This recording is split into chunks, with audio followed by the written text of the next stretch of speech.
आशाताईच रेसिपीमध्ये तुमचं खूप खूप मनापासून स्वागत आहे. तर चला मग आजची नवीन रेसिपी सुरू करूया. तर फ्रेंड्स, आज आपण बनवणार आहोत हिरव्या तुरीच्या दाण्यांचे बोंडे. बाजारामध्ये तुरीच्या शेंगा खूप येत आहेत, एकदम फ्रेश अशा. पूर्ण तुरीच्या शेंगाला सोलून घेतलेला आहे. हे सोल्याला टाकायचं आहे कुकरमध्ये, किंवा याला ग्राइंड करून पण घेऊ शकता. पण हे कुकरमध्ये शिजवून केले तर याचा टेस्ट खूपच वेगळा येतो. तुरीमध्ये 1 ग्लास पाणी टाकून 3-4 व्हिसल लावून घ्यायचे आहे. तुरीच्या सोल्याला व्हिसल होते तोपर्यंत चटपटीत अशी चटणी बनवून घेऊया.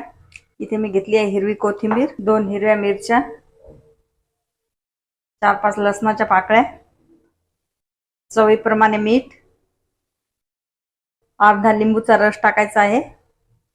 लिंबू टाकण्याने चटणीचा कलर पण चेंज होत नाही आणि टेस्ट पण खूप छान येते.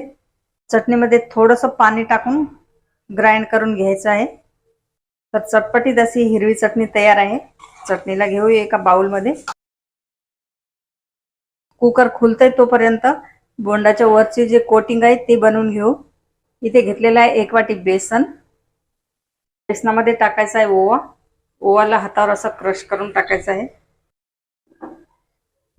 अर्धा चम्मचहून पण कमी टाकायचे लाल मिरची पावडर, थोडीशी हळद, त्याच्यामध्ये सोडा टाकायचा, ते पण टाकू शकता. त्यामुळे थोडं थोडं पाणी टाकून याचं एक बॅटर तयार करायचं आहे.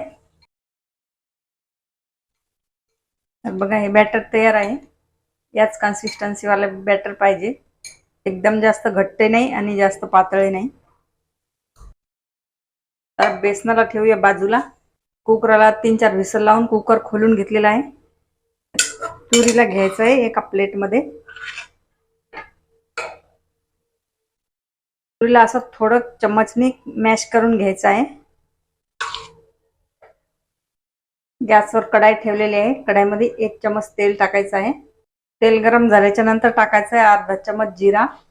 इथे मी घेतलेलं लसण, अद्रक आणि हिरवी मिरचीला ठेचून घेतलेलं आहे, हे टाकायचं आहे 1 चम्मच.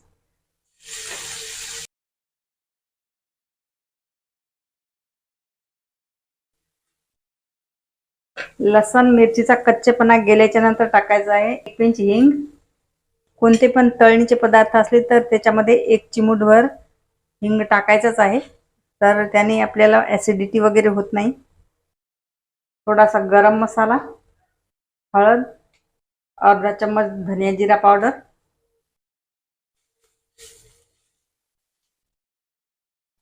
1 चम्मच सोप. मसाला छान फ्राय झाल्याच्या नंतर टाकायचे हे तूर.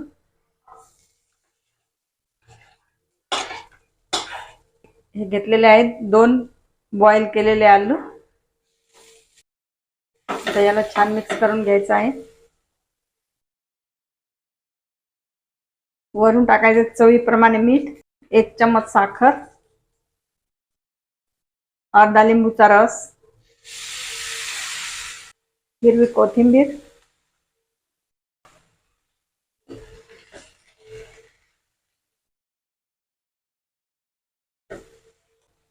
आलूला असं मॅश पण करायचं आहे.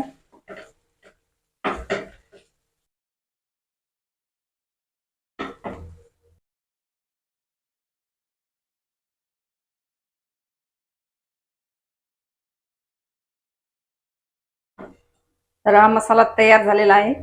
मसाल्याला प्लेटमध्ये काढून थंड करून घ्यायचा आहे. तर हा मसाला थंड झालेला आहे. बोंडा बनवण्यासाठी याचे छोटे छोटे बॉल बनवून घ्यायचे आहेत असे. तर अशा प्रकारे बॉल बनवून झालेले आहेत. ते बॉलला या बेसनाच्या बॅटरमध्ये टाकायचं आहे आणि बॉलला बेसनाची कोटिंग करायची आहे. कढाईमध्ये तेल गरम होण्यासाठी ठेवलेलं आहे. बोंडा तेलामध्ये फ्राय करून घ्यायचा आहे.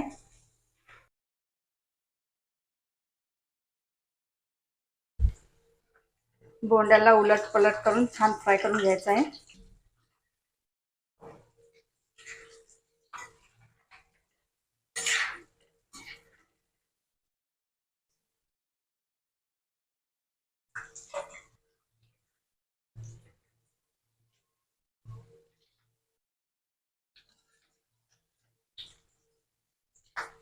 तर बोंडे छान फ्राय झाले आहेत, काढून घेऊ.